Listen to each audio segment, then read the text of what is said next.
Hello, everybody. I am your guy. I am the guy. I am that guy. And today we're gonna start a new type of videos in my channel. It's something that I've been very excited to do for you all, and it's going to be called not ranked because that's just stealing ARTV. But what should I call it? I don't know. I'll think of a title. But anyways, the basic idea of it is I'll be going through an artist's discography, listening to all their albums, and then ranking them all. Today's artist on the chopping block for me to either brutally slaughter or praise is blink-182. How do I feel about their 8 albums? Let's find out.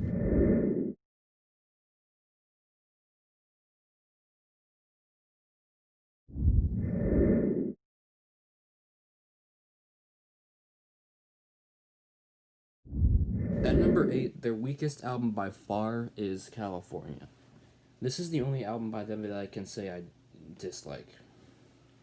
I don't particularly hate it. There's highlights, but a good portion of it is forgettable and boring. It came at like a kind of okay. It came at a random time too. 6 years after their last one, and that album was already 8 years after the one before that. So there was a big block from like 2003, 2004 to 2017. There were only 2 albums by them. But yeah, it was when Tom DeLonge left the band and they got brought in Nat Skiba. And I can't say I hate this because I don't hate it. There are definitely highlights. Home is Such a Lonely Place is a great song, but that really is about it. Los Angeles is pretty good. I like Bored to Death a little bit. The rest of it kind of not sucks, just super boring. Nothing that I'd come back to.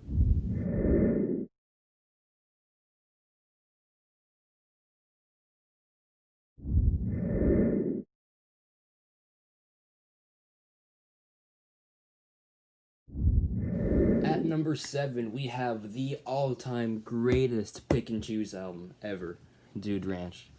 Now, this album is terrible as just going through each track, but picking out certain tracks, it's easily one of the best albums I've heard in that regard. But I'm ranking this as for all categories considered, and it's better than California, and that's all that really matters. I know I'm gonna get killed at the stake because this is a lot of Blink-182 fans' favorite album, but I don't care for the sound of this. Tom DeLonge's whiny vocals don't usually get to me, but in this album they really do. Tom DeLonge sucks on this album. That's all I'm gonna say. Mark Hoppus is great on this album though, with Damn It on this album possibly being my favorite Blink-182 album of all time. This isn't a bad album by any regards. It just doesn't wow me like so many other Blink-182 fans seem to be wowed by this one. Yeah,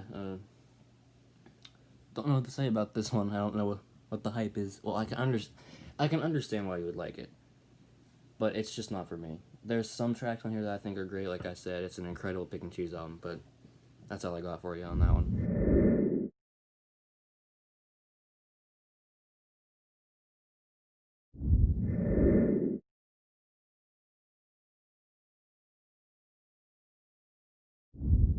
Number 6 is a funny story here. So, critics were split on this one. And when I say critics, I mean ARTV. Because, Fantano and Brad Taste did not like it. I don't know what Spectrum Pulse, Tune Up, or anyone else's opinion on this one. But I know ARTV gave this one of its favorite albums of the year. And I'm like, what? I like the album, don't get me wrong. It's alright. It's like a 50 or so. Maybe a little less than 50. But I think the best part about this album is that it came after California, and it's better than that. I was expecting something worse in California, but I didn't get that. I got something better in California, and I was relieved. 9 being their 8th studio album makes me not happy. It brings me to tears every night. But I still I do enjoy this album every once in a while. It's not as bad as people say it was. I still think every song here is enjoyable. There are some boring songs and repetitive songs, definitely. But songs like I Really Wish I'd Hated You, Pin the Grenade, Even Runaway and The First Time, those are all great songs. So this album has some highlights, way more than California ever did, and I can't say that I dislike this album.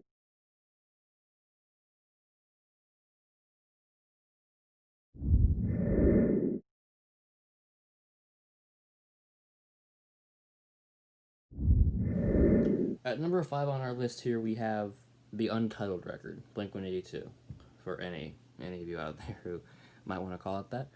But out of the big three that they have, Enema of the State, Take Off Your Pants and Jacket, and then this one, this is easily the weakest one out of the three of them. There are highlights here, and there are some good songs, like Stockholm Syndrome, great song. Go, great song. Asthenia, is that how you pronounce it? I probably look like a total loser now, but whatever. I think that's how you pronounce it. I could be completely wrong, and I just embarrassed myself completely. And I probably did. Not gonna say I didn't. I embarrass myself on a daily basis anyway, so I don't care. But, I don't think this album is too great. I think it's fine, like a 60 or a high 50. But that's about it. The songs on here are just listenable, they don't blow me away. I Miss You, still good. A very classic song. It's a good song, of course. But, I don't know if I'm all for the slower vibe they went on this one.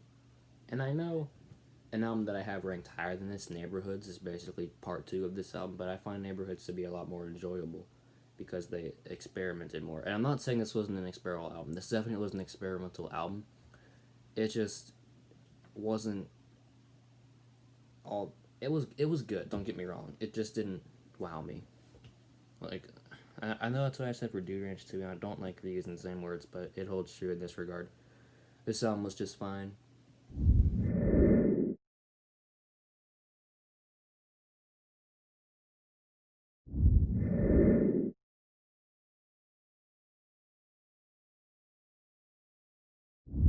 Alright, now we're getting into the real good ones here. At number 4, I have Take Off Your Pants and Jacket. Now, this album is incredible. The first 6 songs on this thing are so good. And the one problem I have with this, I would put it in the high 90s if it was just an EP of those first 6 songs, easy, maybe even in 100. Those 6 songs are so good, but anyways, besides that, those 6 songs are definitely my favorite 6 off the album. Then we get into track 7, which I still like. I have it in a playlist, but it's nowhere near as good as the first 6, and then it kind of falls off with the next 2, Roller Coaster and Reckless Abandon, easily being the worst 2 off the album, in my opinion. I'm not a fan of this album's home stretch. Every Time I Look For You isn't bad, but anything that's not that, out of tracks 8 through 12, I don't like. The closer, Please Take Me Home, is well, all the songs on it are listenable, but Please Take Me Home is better than listenable. Like a tier above listenable, if you will. Yeah, but I really like this album. Great album, probably a mid 70. Because those first six tracks, man, wow. Those first 6 tracks are great.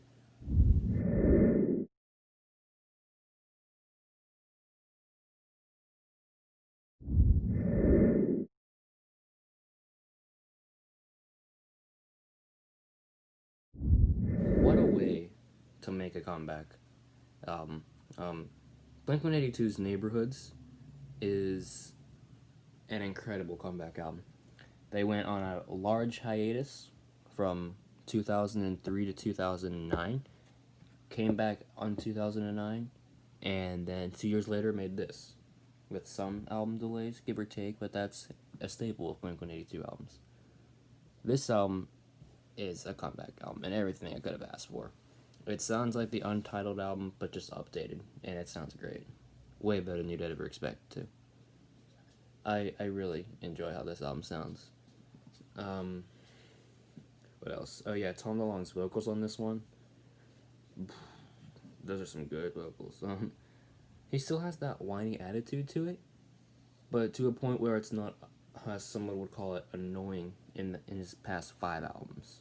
Because I know it's you require a certain taste to like Tom DeLonge's vocals, in my opinion. They're very hard to get behind. The one thing I don't like is Mark Hoppus on this album. I feel like he could have done better. I still think he did a fine job. I just think that he could have done better, and he only got Worst of California. But I think his best performance in a while was on 9. I really liked Mark Hoppus on that album. But that's not about this. This is about Neighborhoods, and Neighborhoods is a great album. And I know a lot of blink-182 fans don't like it, and I don't see why, really. I can kind of understand it because it's like the farthest away from Dude Ranch, but I really like the experimental sound they went with, and I know I'm praising this album for all the reasons I didn't like Untitled, and that sounds bitchy, and I know it is, but I really do like this album for some reason way more than Untitled. I hope you can respect it.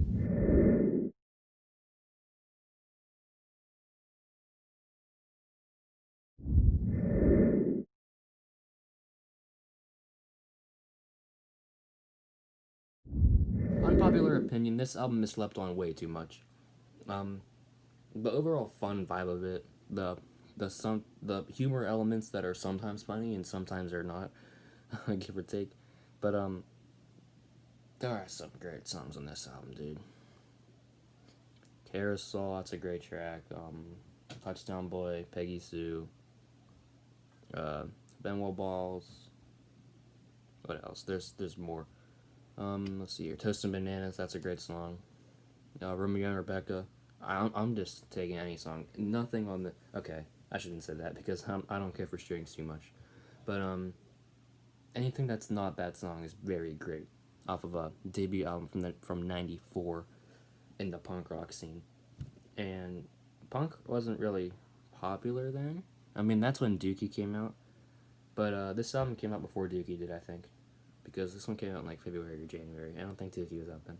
I could be completely wrong about that. But hey, I've already embarrassed myself far enough in this video, so why not make it more? But really, give this album a shot if you ever have time. It's only about 40 minutes. 16 songs in 40 minutes isn't very okay.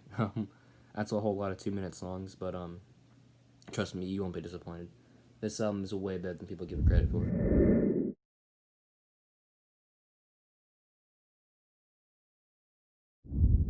And finally, I have ascended into normie heaven by giving Enema of the State the best Blink-182 album. And I'm sorry, but I really do think this is their best album. Not a single track off of this one is bad. There are definitely tracks that are better than the others, but that just goes with any album. This is easily one of my favorite albums of all time as of now.